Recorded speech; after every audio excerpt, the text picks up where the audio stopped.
get the output of the model, okay, when you go to the estimates, right, you will see that one is the scalar part, which is quite uh,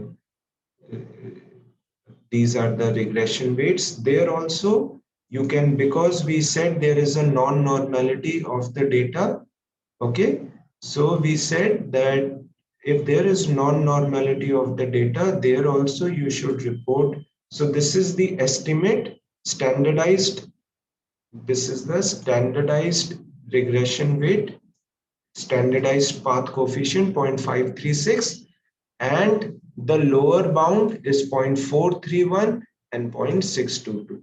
So you should always check that 0 should not lie in this bootstrap confidence interval. So here 0 does not lie between the lower and the upper limit. So this path coefficient is significant. Similarly, leadership to creativity 0.264 is the estimate, and the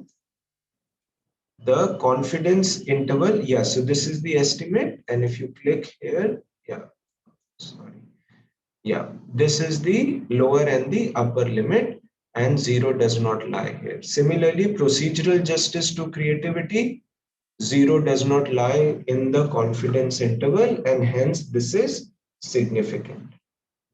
Then we go to the indirect effects, okay, that is of our concern. So standardized indirect effect.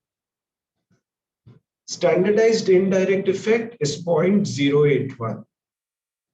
What is the confidence interval? The confidence interval ranges from the lower bound leadership to creative behavior. The indirect effect of leadership to creative behavior is lower bound is 0.014. The upper bound is 0.147, right? So this is upper bound, 0.147. 0 does not lie between 0.014 and 0.147, and hence this